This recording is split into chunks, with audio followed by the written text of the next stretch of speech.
दोस्तों आज के इस वीडियो के लिए सबसे पहले हम सेक्शन निकालेंगे। ईयर टू ईयर पार्टिंग निकाला हमने, सेंटर पार्ट निकाला है और ईयर टू ईयर के पीछे हमने यहाँ पे सेक्शन निकाला है जिसके अंदर हम कर रहे हैं बैककॉम। बैककॉम रूट पे करेंगे, अच्छे से बैककॉम करेंगे जैसे कि आप देख पा रहे हैं। इस तरीके से टेलकॉम की हेल्प से आप यहाँ पे बैककॉम कर लेंगे। उसके बाद हम यहाँ पे बॉय पिन लगा देंगे। जहाँ हमने बैककॉम किया है वहीं पे हमने बॉय पिन लगाया है।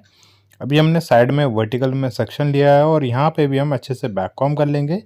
ये हमने बैककॉम करने के बाद बॉय पिन लगाएंगे यहाँ पे क्रॉस सेक्शन में।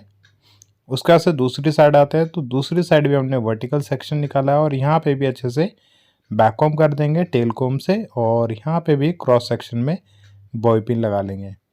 तो जहाँ हमने बैककॉम कर रखा है वहीं पे हमने बॉय पिन लगाया है और सेंटर पार्टिंग में हम यहाँ पे मांग टीका सेट करेंगे बॉय पिन की हेल्प से। तो ये हमने मांग टीका को सेट कर दिया है। उसके बाद से सेक्शन लिया है और स्टफिंग को ऊपर की तरफ रोल किया है सेक्शन के साथ और जहां हमने बैककॉम कर रखा था, जहां हमने बॉय पिन लगाया था क्रॉस सेक्शन में, वहीं पे स्टफिंग को अच्छे से पिन कर देंगे जूड़ा पिन की हेल्प से। अभी हमने स्टफिंग को अच्छे से पिन कर दिया है। उसके बाद से स्टफिंग को हाइड करने के लिए स्टफिंग के आगे से हमने वर्टिकल सेक्शन लिया है और यहाँ पे हमने रूट पे बैककॉम किया है। अच्छे से कॉम करेंगे और स्टफिंग को हाइड करते हुए सेक्शन को पीछे ले जाएंगे और इसको बॉय पिन से पिन कर देंगे।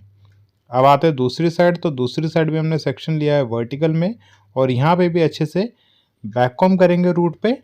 तो ये हमने अच्छे से बैककॉम कर दिया है और उसके बाद हम अच्छे से कॉम करेंगे ताकि जो बैककॉम है वो बिल्कुल भी दिखाई ना दे और जस्ट स्टफिंग के पीछे ले जाकर सेक्शन को बॉय पिन की हेल्प से अच्छे से पिन कर देंगे। अगर आपको कहीं ऐसा लगता है कि सेक्शन आपका कहीं दब रहा है तो टेलकॉम की टेल से आप उसको उठा लेंगे। तो यहाँ पे हमने सेक्शन को पिन कर दिया है, पफ हमारा तैयार हो गया है।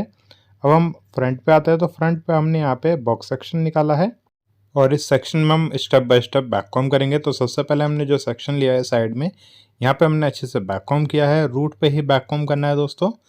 और ये स्प्रे है, ये मैं जो स्प्रे यूज़ कर रहा हूँ ये सॉस्को कंपनी का टाफ्ट हेयर स्प्रे है 5 नंबर होल्ड। तो आप ये यूज़ कर सकते हैं, बहुत ही अच्छा स्प्रे है, स्ट्रॉन्ग हेयर स्प्रे है, आप ये यूज़ ज़रूर कर लेना। बैककॉम करने के बाद दूसरा सेक्शन लिया है और यहाँ पे भी हमने बैककॉम करने के बाद स्प्रे यूज़ किया है। जहाँ हमने बैककॉम किया है वहीं पे हमने स्प्रे यूज़ किया है। उसके बाद हमने एक और सेक्शन लिया है और यहाँ पे भी रूट पे ही बैककॉम करेंगे अच्छे से। जैसे कि आप देख पा रहे हैं यहाँ पे हमने बैककॉम किया है, बैककॉम करने के बाद स्प्रे किया है। उसके बाद एक और सेक्शन लिया और यहाँ पे भी अच्छे से बैककॉम कर देंगे रूट पे और उसके बाद से हम यहाँ पे स्प्रे कर देंगे। तो ये हमने स्प्रे कर दिया है, स्ट्रॉन्ग वाला ही स्प्रे यूज़ किया है। उसके बाद अच्छे से कोम करेंगे, सारे सेक्शन को अच्छे से एक साथ ले लिया है और इसको अच्छे से कोम कर रहे हैं। तो ये हमने कोम कर दिया है। कोम करने के बाद साइड में सेक्शन को लेके आएंगे और इसको हल्का सा स्प्रेड कर देंगे और स्प्रेड करने के बाद इस सेक्शन को हम पीछे पिन कर देंगे। जहाँ हमारी स्टफिंग पिन हो रखी है जस्ट वहीं पे इसको साइड में पिन कर दिया है हमने। उसके बाद से हमने जो साइड में जो सेक्शन बनाया है ये, इसके अंदर हम यहाँ पे लाइंस बनाएंगे। जैसे कि आप देख पा रहे हैं टेलकॉम की टेल से हम यहाँ पे लाइंस को क्रिएट कर रहे हैं और फिंगर टिप के हेल्प से हम इसको विजिबल कर रहे हैं। जस्ट उसके बाद से हम स्प्रे कर रहे हैं। तो एक और हमने सेक्शन जो टेलकॉम के टेल से हमने यहाँ पे क्रिएट किया है और उसके बाद से जो हमारी फिंगर टिप है उससे हम यहाँ पे लाइंस को विजिबल करते जाएंगे और जस्ट स्प्रे करेंगे। स्प्रे दोस्तों मैंने स्ट्रॉन्ग वाला ही बताया आपको, स्ट्रॉन्ग वाला ही यूज़ करना। अगर आपने कोई नॉर्मल हेयर स्प्रे यूज़ किया तो क्या होगा, थोड़ी देर बाद में जो आपने लाइंस बना रखी है वो आपस में मर्ज हो जाएगी, आपको बिल्कुल भी पता नहीं चलेगा कि आपने यहाँ पे लाइन भी बनाया था। तो इसलिए आप यहाँ पे स्ट्रॉन्ग हेयर स्प्रे यूज़ करना। और आप कौन सा हेयर स्प्रे यूज़ करते हैं, कौन सी कंपनी का हेयर स्प्रे यूज़ करते हैं, वो नीचे मेरे को कमेंट सेक्शन में मुझे ज़रूर बताइएगा।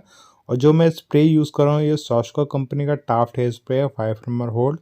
तो ये बहुत ही अच्छा है दोस्तों, आप इसको ज़रूर यूज़ करिएगा अगर आप ये वाला स्प्रे यूज़ नहीं करते हैं तो। और जैसे कि आप देख पा रहे हैं स्टेप बाय स्टेप हमने यहाँ पे टेलकॉम की टेल से और फिंगर टिप की हेल्प से, दोनों से ही हमने यहाँ पे लाइंस को क्रिएट किया है। तो अगर आप यहाँ पे एक सॉफ्ट लाइंस बनाना चाहते हैं तो इस तरीके से आप यहाँ पे लाइंस बना सकते हैं। सबसे पहले आप बैककॉम कर लेना और बैककॉम करने के बाद सेक्शन को पिन कर लेना, पिन करने के बाद इसके अंदर लाइंस को क्रिएट कर लेना। उसका सब साइड में आते हैं तो साइड में मैं यहाँ पे 25 mm की कर्लिंग मशीन से कर्ल कर रहा हूँ। जैसे कि आप देख पा रहे हैं ऐसे ही आप यहाँ पे कर्ल करेंगे और उसके बाद से जो हमने स्टफिंग लगाया हुआ था जस्ट उसी के पास ही हम इसको पिन कर रहे हैं जूड़ा पिन की हेल्प से। उसके बाद हमने एक और सेक्शन लिया है और इसको भी 25 mm की कर्लिंग मशीन से कर्ल कर लेंगे। जैसे कि आप देख पा रहे हैं इस तरीके से कर्ल कर लेंगे। बहुत ही सिंपल है दोस्तों, बहुत ही ईजी है।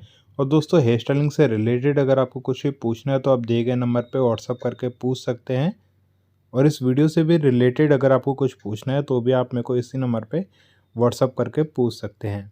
और जैसे कि आप देख पा रहे हैं हमने यहाँ पे कर्ल कर दिया है। इसी तरीके से हम सारे बालों के अंदर कर्ल करते जाएंगे। जैसे कि आप देख पा रहे हैं हम यहाँ पे कर्ल कर रहे हैं।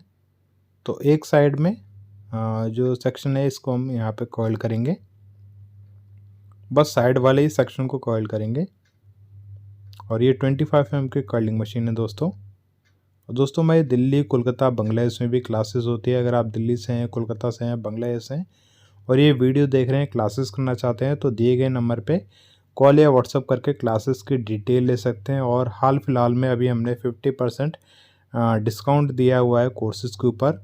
हमारे जितने भी कोर्सेज हैं उसके ऊपर हमारा 50% डिस्काउंट चल रहा है, ऑफ़र चल रहा है। तो अगर आप कोर्स करना चाहते हैं तो आप जो दिए गए नंबर पे आप मेरे को व्हाट्सअप करके क्लासेस की डिटेल पूछ सकते हैं। अभी जो साइड के बाल थे सारे बालों को हमने एक साथ में मर्ज करके और पीछे की तरफ हमने पिन कर लिया है। और पीछे के सारे बाल थे उन सारे बालों को शोल्डर पे लेके आए हैं। और साइड का जो बाल था इसको हमने पीछे की तरफ इसको होल्ड कराया हुआ है। उसको हम बाद में कर्ल करेंगे, इसलिए हमने इसको सेपरेट कर लिया है सेक्शन को। और साइड में जो हमारे शोल्डर पे बाल हैं और यहाँ पे हम क्या करेंगे, फिश टेल ब्रेड बनाएंगे। जो सिंपल वाली फिश टेल ब्रेड होती है ना, जस्ट वही बनाना है। सेक्शन को हमने 2 पार्ट में डिवाइड कर दिया है।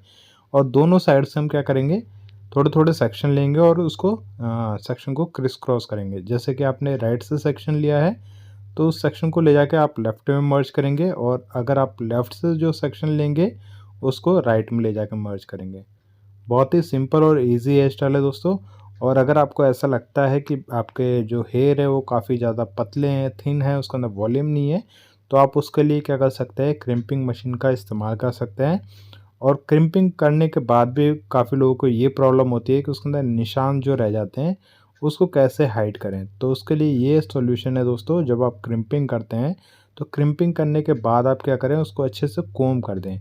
और 2-3 बार कोम करेंगे तो उसके अंदर क्या होगा, आपके जो लाइन्स होती हैं वो इतनी विजिबल नहीं होगी, बिल्कुल नाम के बराबर ऐसा रहेगा कि उसके अंदर वॉल्यूम तो आ जाएगा मगर आपका जो निशान जो रहते हैं वो उसके अंदर इतने विजिबल नहीं होंगे। तो आप एक बार क्रिम्पिंग ज़रूर कर लेना अगर आपके ये प्रॉब्लम है कि आपके जो क्लाइंट के बाल हैं वो बहुत ही ज़्यादा पतले हैं, सिल्की हैं, उसके अंदर वॉल्यूम नहीं है। तो क्रिम्पिंग ज़रूर कर लेना, उसके अंदर आपको अच्छे से वॉल्यूम मिल जाएगा, जिससे कि आपकी आप जब ब्रेड बनाने जाएंगे तो उसके अंदर क्या होगा, वॉल्यूम अच्छे से नज़र आएगा। ठीक है, तो आप क्रिम्पिंग ज़रूर कर लेना। और फ्रंट पे भी स्टाइलिंग के लिए आप क्रिम्पिंग कर सकते हैं। तो बहुत ही ईजी हो जाएगा दोस्तों अगर आप क्रिम्पिंग कर लेते हैं। और जैसे कि आप देख पा रहे हैं हम यहाँ पे फिश-टेल जो ब्रेड बना रहे हैं ये सिंपल वाली है।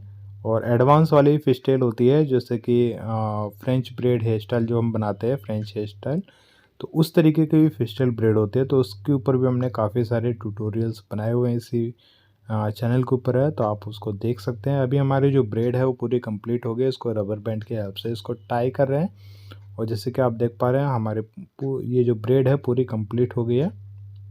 और स्टाइल भी जो हमारा है ये ऑलमोस्ट पूरा कंप्लीट हो गया दोस्तों। और दोस्तों हमारी वीडियोस पसंद आती हैं तो प्लीज़ लाइक ज़रूर करें। अभी ये आप जो सेक्शन देख रहे हैं इसको हमने पहले ही सेपरेट कर लिया था, आपने वीडियो में देखा ही होगा। तो इस सेक्शन को लेके आप यहाँ पे हम कर्ल कर रहे हैं, जैसे कि आप देख पा रहे हैं। इस तरीके से हम यहाँ पे कर्ल कर लेंगे। और ये वही कर्लिंग मशीन है जो हमने साइड में दूसरी तरफ कर्ल किया था। तो ये 25 mm की कर्लिंग मशीन है जिससे मैं यहाँ पे कर्ल कर रहा हूँ। तो अच्छे से यहाँ पे हम कर्ल कर लेंगे। और जो ये फिश-टेल ब्रेड है ना, जस्ट इसी के ऊपर इसको पिन करेंगे। तो ये एक और सेक्शन है और इसके अंदर भी हम अच्छे से कर्ल कर लेंगे। और दोस्तों हेयर स्टाइलिंग से रिलेटेड अगर आपको कुछ भी पूछना है दोस्तों तो बेझिझक आप मेरे को व्हाट्सअप करके पूछ सकते हैं। और जैसे कि मैंने आपको बताया था हमारे दिल्ली, कोलकाता, बांग्लादेश में भी क्लासेस होती है। अगर आप दिल्ली से, कोलकाता से, बांग्लादेश से क्लासेस करना चाहते हैं तो भी क्लासेस की डिटेल के लिए इसी नंबर पे व्हाट्सअप करके पूछ सकते हैं। अभी ये जो कॉइल थे इन दोनों कॉइल को हमने मर्ज कर दिया है। और जो हमारी जो ब्रेड है इसी के ऊपर इसको इनविजिबल पिन से पिन कर देंगे। और ये जो हमने फ्रंट में कर्ल करने के लिए सेक्शन छोड़ा हुआ था तो ये आपकी चॉइस है, अगर आपको फ्रंट पे कर्ल चाहिए तो आप इसको छोड़ सकते हैं, अदरवाइज़ आपको इस स्टाइलिंग के साथ ही इसको कवर कर लेंगे। तो वीडियो पसंद आई है दोस्तों तो प्लीज़ लाइक जरूर करिएगा, और इस चैनल को आपने सब्सक्राइब नहीं कर रखा तो प्लीज़ सब्सक्राइब करके बेल का आइकन जरूर दबाइएगा। तो जैसे कि आप देख पा रहे हैं वीडियोस हमारी ऑलमोस्ट पूरी कंप्लीट हो गई है, और वीडियो कैसी लगी नीचे कमेंट सेक्शन में ज़रूर बताइएगा। थैंक यू दोस्तों वीडियो देखने के लिए, बहुत बहुत धन्यवाद।